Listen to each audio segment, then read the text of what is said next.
افلا یتدبرون القرآن، تدبر قرآن، مولانا امین احسن اصلاحی۔ سورہ احقاف تمہید۔ بسم اللہ الرحمن الرحیم۔ سورہ کا عمود اور سابق سورہ سے تعلق۔ یہ سورہ اس گروپ کی آخری مکی سورہ ہے۔ اس کے بعد 3 سورتیں مدنی ہیں جن میں انہی وعدوں اور وعیدوں کی تکمیل ہے جن کا ذکر پچھلی مکی سورتوں میں ہوا ہے۔ اس کا قرآنی نام وہی ہے جو پچھلی سورہ کا ہے، اور اس کی تمہید بھی عینیہ وہی ہے جو پچھلی سورہ کی ہے۔ اس میں مخالفین قرآن کو نہایت آشکارا الفاظ میں آگاہ کیا گیا ہے کہ قرآن جس روز قیامت سے تم کو خبردار کر رہا ہے وہ ایک امر شدنی ہے۔ شرک و شفاعت کے بل پر اگر تم اس انذار کو نظر انداز اور پیغمبر صلی اللہ علیہ وآلہ وسلم کو ایک مفتری قرار دے رہے ہو تو یاد رکھو کہ تمہارے ان اوہام کے حق میں عقل و نقل کی کوئی شہادت موجود نہیں ہے، برعکس اس کے یہ قرآن ایک ایسی چیز ہے جس کی شہادت اس کے نزول سے پہلے ہی بنی اسرائیل کے ایک عظیم شاہد نے بھی دی ہے، اور اس کی پیشن گوئیاں تورات میں بھی موجود ہیں جن کا یہ ٹھیک ٹھیک مصداق ہے۔ اس وجہ سے تمہیں یہود و نصارہ کی شے سے بھی کسی دھوکے میں نہیں پڑنا چاہیے۔ یہ لوگ خود اپنے رسولوں اور اپنے صحیفوں کو جھٹلا رہے ہیں۔ اس کے بعد نبی صلی اللہ علیہ وآلہ وسلم کو نہایت واضح الفاظ میں تسلی دی گئی ہے کہ ان مخالفین کی ذرا پرواہ نہ کرو، تمہاری ذمہ داری لوگوں تک اس کتاب کو پہنچا دینے کی ہے۔ اس پر ایمان وہی لوگ لائیں گے جن کی طبیعت میں سلامت روی، حق شناسی اور عاقبت بینی ہے۔ ان لوگوں سے کسی خیر کی امید نہ رکھو جو لوگ مادر پدر آزاد ہیں۔ تم جو چیز پیش کر رہے ہو اس کی اثر آفرینی کا حال تو یہ ہے کہ راہ چلتے جنوں کے کان میں بھی اس کے کلمات پڑ گئے تو وہ بھی اس پر فریفتہ ہو گئے ہیں۔ اگر ان لوگوں پر اس کا اثر نہیں پڑ رہا تو یہ اس کلام کی کوئی خرابی نہیں بلکہ ان کے دلوں کی خرابی ہے۔ تم صبر کے ساتھ کام کرو اور ان کو ان کے انجام کے حوالے کرو جس کے ظہور میں اب زیادہ دیر نہیں ہے۔ سورہ کے مطالب کا تجزیہ۔ آیات 1 تا 14۔ قرآن خدائے عزیز و حکیم کا نازل کیا ہوا صحیفہ ہے، لیکن جو لوگ آخرت کے منکر ہیں وہ اس سے اعراض کر رہے ہیں۔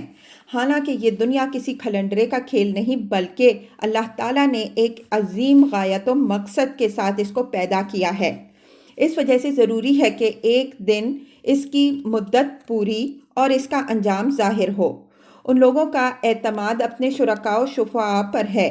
ان کا گمان ہے کہ قیامت ہوئی تو وہ انہیں بچا لیں گے، حالانکہ ان کے شرکاء کے حق میں نہ کوئی نقلی دلیل موجود ہے نہ عقلی۔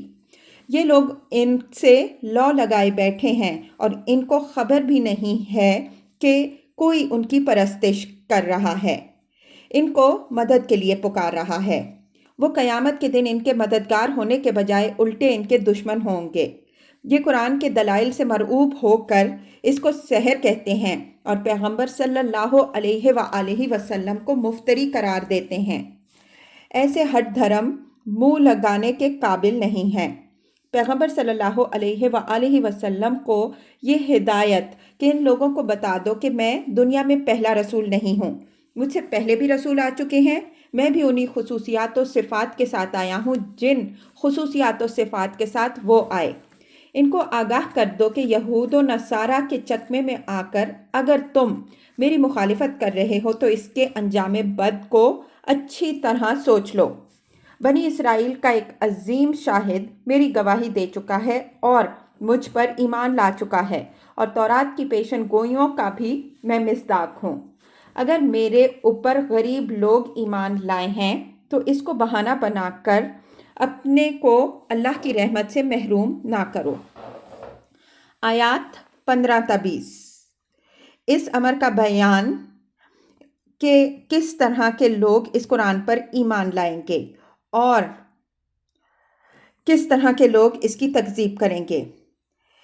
اس پر ایمان وہ لائیں گے جو ان حقوق کو پہچانتے ہیں جن کا شعور فطرت کے اندر ودیت ہے، جو اپنے ماں باپ کے احسان شناس اور ان کے فرما بردار رہے ہیں، جوانی کے دور میں اگرچہ جذبات کے غلبے سے انہوں نے ٹھوکریں بھی کھائیں، لیکن اس طرح نہیں کہ گرے ہوں تو پھر اٹھنے کا نام ہی نہ لیا ہو، بلکہ گرنے کے بعد سنبھلتے بھی رہے ہیں، یہاں تک کہ جب وہ پختگی کے سن و سال یعنی 40 سال کی عمر کو پہنچے تو انہوں نے صدق دل سے اللہ تعالیٰ کی طرف رجوع کیا کہ اے رب، اب تو ہمیں سنبھال کہ ہم تیرے ان انعامات کا شکر ادا کر سکیں جو تو نے ہم پر اور ہمارے ماں باپ کے پر کیے، ہمیں عمل صالح کی توفیق بخش اور ہماری اولاد کو بھی صالح بنا۔ ہم نے تیری طرف رجوع کیا اور تیرے فرما برداروں میں سے بنتے ہیں۔ اس طرح کے سلیم الفطرت لوگوں کے گناہوں سے اللہ تعالیٰ درگزر فرمائے گا اور ان کو اہل جنت میں شامل کرے گا۔ اس کو جھٹلانے والے وہ ہوں گے جنہوں نے اس کے بالکل برعکس مادر پدر آزاد زندگی گزاری، نہ ماں باپ کے حقوق انہوں نے پہچانے اور نہ خدا کے حقوق کا کبھی ان کو خیال آیا۔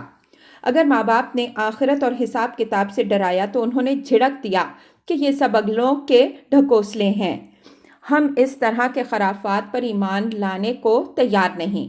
اگر مرنے کے بعد پھر زندگی ہے تو آخر بے شمار خلقت جو مر چکی ہے وہ زندہ ہو کر کیوں نہیں واپس آتی؟ مذکورہ دونوں قسم کے لوگوں کے لیے اللہ کے ہاں ان کے اعمال کے اعتبار سے جزا یا سزا ہوگی۔ نیک اپنی نیکیوں کا بھرپور صلہ پائیں گے اور بد اپنی بدیوں کی سزا بھگتیں گے۔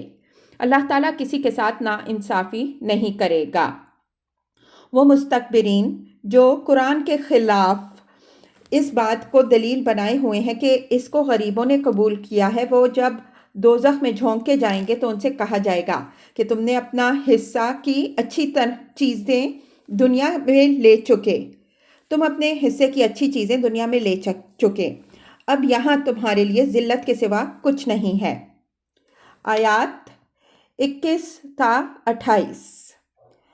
قریش کی تنبیہ کے لیے قوم عاد کی مثال کہ ان کو بھی تمہاری ہی طرح اللہ کی پکڑ سے ڈرایا گیا، لیکن انہوں نے اپنی قوت و صولت کے غرور میں اس کی کوئی پرواہ نہ کی۔ بالآخر اللہ نے ان کو ہلاک کر دیا، حالانکہ وہ قوت و شوکت اور تعمیر و تمدن کے اعتبار سے تم سے کہیں زیادہ بڑھ چڑھ کر تھے، لیکن ان کی ساری ذہانت و فطانت اللہ کے مقابل میں ان کے کام نہ آئی۔ آیات 29 تا 32۔ حضرت صلی اللہ علیہ وآلہ وسلم کی تسلی کے لیے قرآن سے متعلق جنوں کے ایک تاثر کا حوالہ کہ اگر قریش کے ناقدرے قرآن کی قدر نہیں کر رہے ہیں تو اس میں قرآن کا یا تمہارا کوئی قصور نہیں ہے، بلکہ یہ انہی کے دلوں کی خرابی کا نتیجہ ہے۔ قرآن کی تاثیر اور تسخیر کا حال تو یہ ہے کہ جنوں کی ایک جماعت کے کان میں اس کی چند آیتیں پڑ گئیں تو وہ اس پر اس طرح فریفتہ ہو گئے کہ اپنی قوم کے اندر وہ اس کے داعی بن کر اٹھ کھڑے ہوئے۔ آیات 33 تا 35۔ خاتمہ سورہ کفار کے لیے تہدید و وعید اور پیغمبر صلی اللہ علیہ وآلہ وسلم کو صبر و عزیمت کی تلقین۔